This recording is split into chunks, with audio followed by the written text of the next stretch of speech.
Good morning Himachal. तो उपस्थित हैं सुबह की प्रमुख खबरों के साथ। तो इससे पहले खबरों को जाने निवेदन है, कृपया चैनल को जरूर सब्सक्राइब करें। तो प्रस्तुत हैं आज सुबह। बहुचर्चित छात्रवृत्ति घोटाला आरोपी रजनीश बंसल के खिलाफ गैर जमानती वारंट जारी, ईडी के समक्ष नहीं हुए उपस्थित। बहुचर्चित छात्रवृत्ति घोटाले के धन शोधन मामले के आरोपी कालाअंब स्थित Himalayan group of institute HGPI के MD रजनीश बंसल के खिलाफ शिमला की विशेष अदालत ने गैर जमानती वारंट जारी किया है।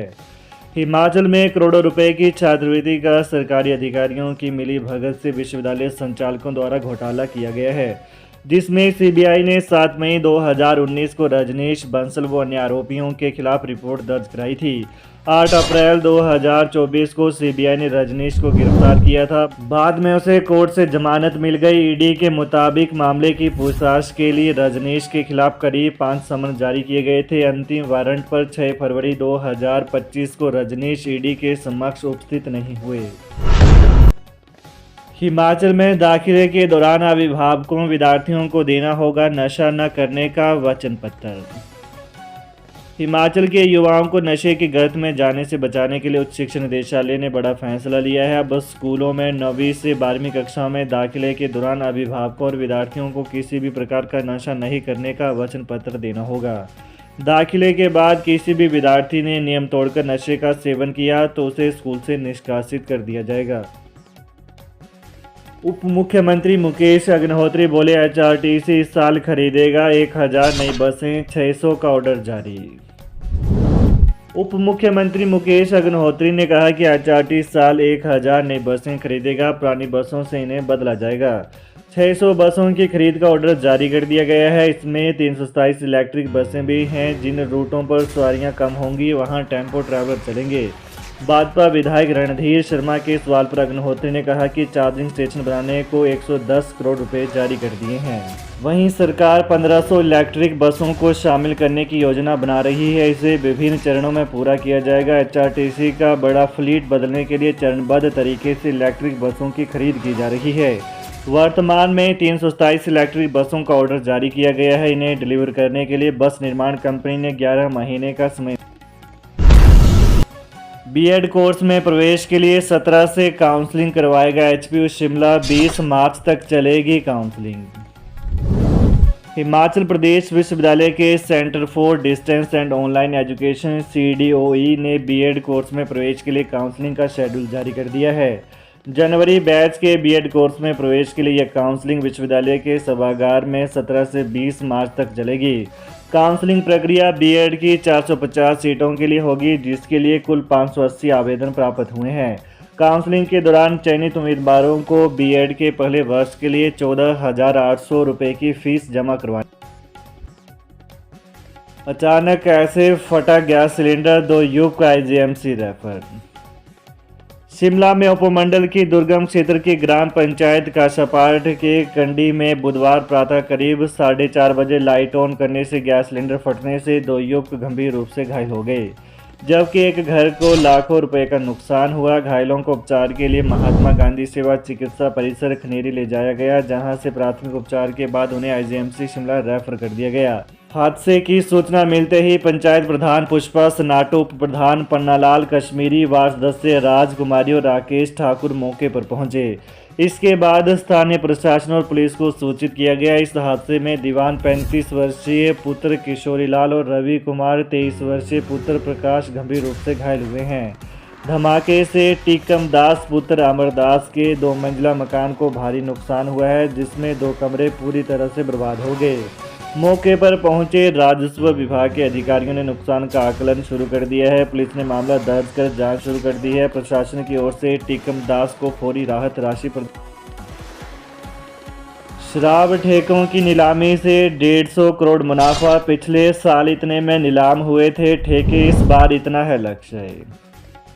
हिमाचल में शराब के ठेके एक बार फिर नीलाम होने जा रहे हैं। राज्य सरकार की मंजूरी के बाद आबकारी कराधान विभाग ने पॉलिसी को अंतिम रूप देने पर काम शुरू कर दिया है।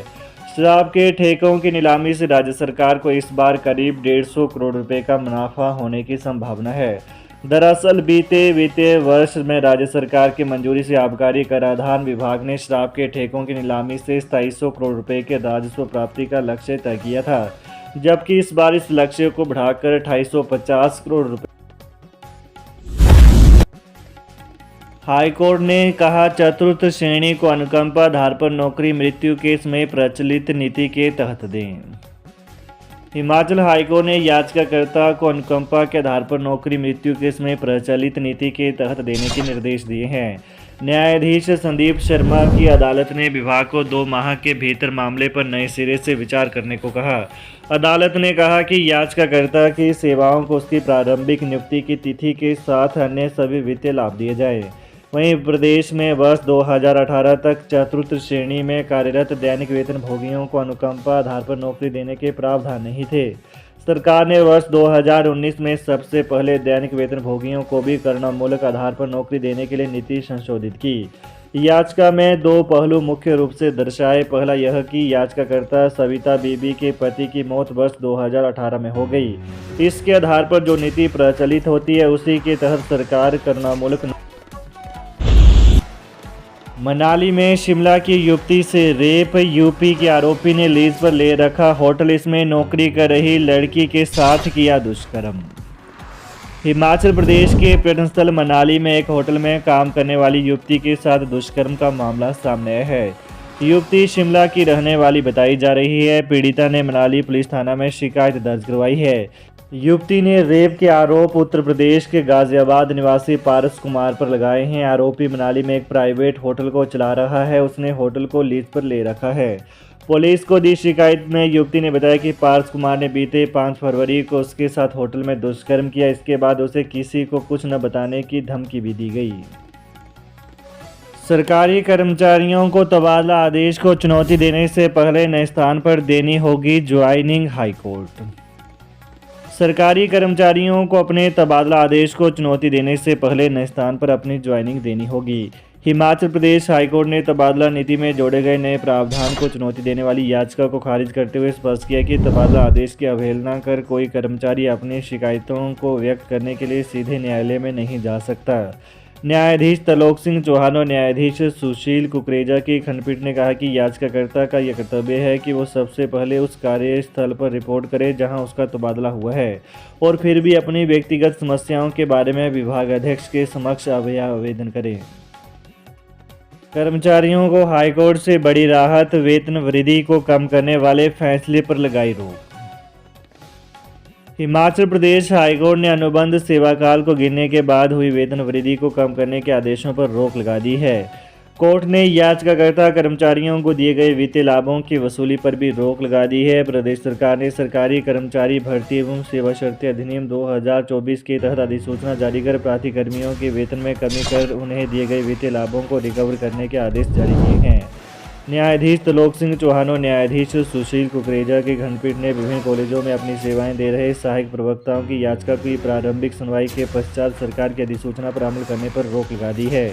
प्रार्थियों ने 20 फरवरी 2025 से लागू हुए सरकारी कर्मचारी भर्ती एवं सेवा शर्तें अधिनियम 2024 को भी कोर्ट में चुनौती दी है। कोर्ट ने सरकार को नोटिस जारी कर 3 सप्ताह के भीतर जवाब तलब किया है। तो ये रही सुबह की विशेष खबरें। हिमाचल की ताज़ा खबरों को जानने के लिए कृपया चैनल को अभी सब्सक्राइब करें। धन्यवाद।